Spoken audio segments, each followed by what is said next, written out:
Anything you can do, I can do better. I can do anything better than you. No, you can't. Yes, I can. No, you can't. Yes, I can. No, you can't. Yes, I can. Yes, I can. Linda Sarsour, adored by leftists for her anti-Semitism and unapologetic defense of Sharia, recently declared that Islam is a feminist religion. And our deen has always been an anti-racist and feminist and empowering religion. I don't need people in the West or people in Europe or people in the United States of America to teach me what feminism is, because my beloved Prophet Muhammad, may peace and blessings be upon him, told me and shared with me and taught me how worthy I am as a woman and how important education of women is and how important for us to hold leadership positions in our community. So, Linda doesn't need non-Muslims to teach her what feminism is.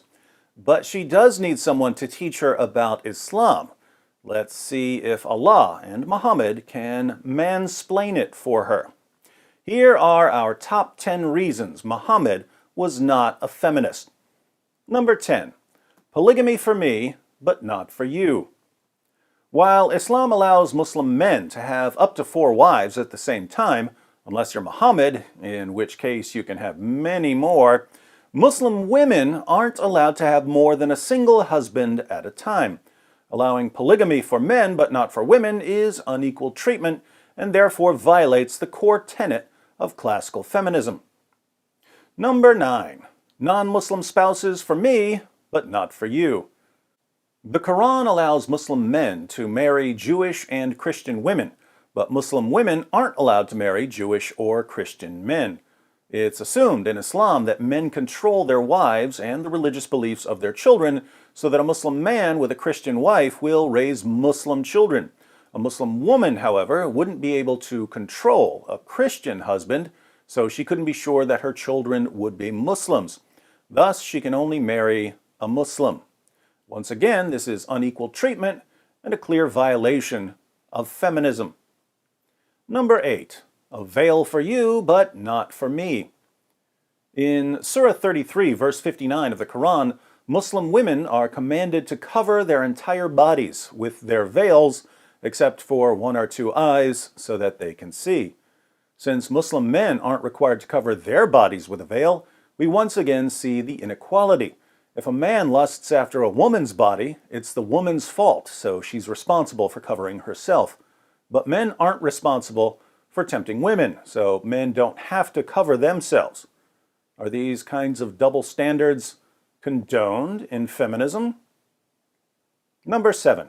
A prostitute for me, but not for you. Muhammad, the prophet of Islam, allowed his followers to hire prostitutes when they were away from their wives.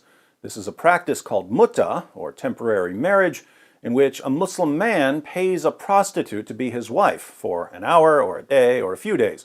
Muslim women aren't allowed to hire male prostitutes for temporary marriage, so this is another example of Islam's unequal standards for men and women. Number 6. A sex slave for me, but not for you. Muhammad allowed his companions to rape their female captives and slave girls. Indeed, Surah 33 verse 50 of the Quran specifies that Muhammad could also participate in the rape of female captives, and he obviously took advantage of this allowance because he got one of his slave girls pregnant. Muslim women certainly weren't permitted to have sex with male captives, which shows that Islam, yet again, is completely at odds with feminism. Number 5. Mental deficiency for you, but not for me. According to Surah 2, verse 282 of the Quran, the testimony of a woman is only half as reliable as the testimony of a man. Why is this? Muhammad explains in Sahih al-Bukhari 2658.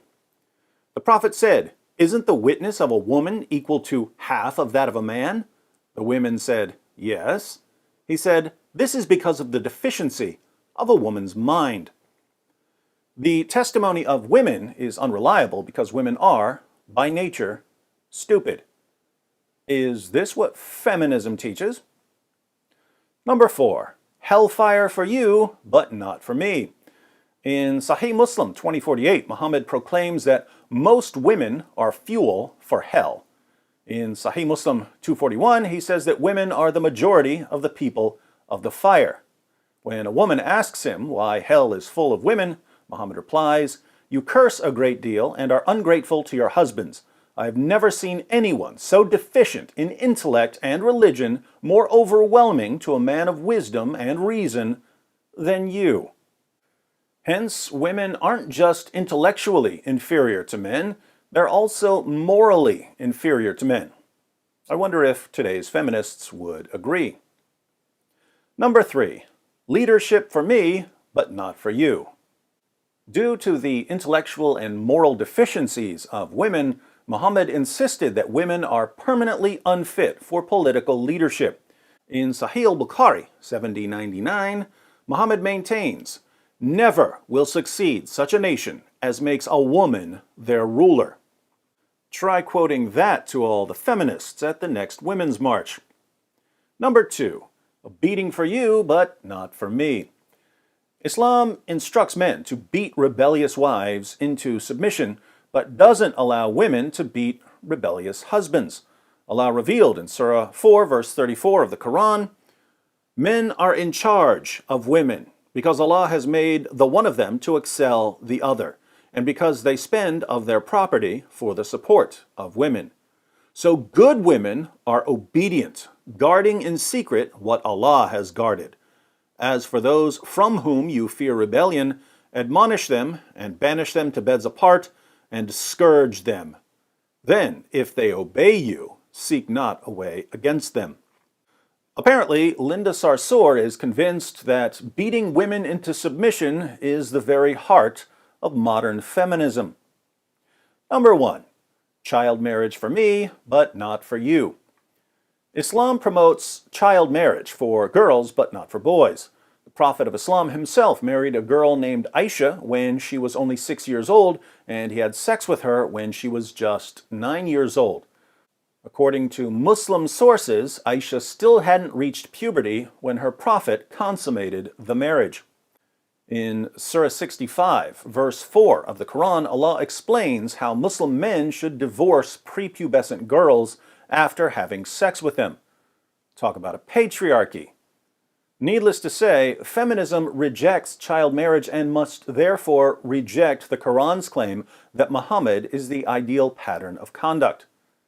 Putting all of this together, we've got an ideology that is diametrically opposed to feminism, and yet it's being advertised as a feminist religion.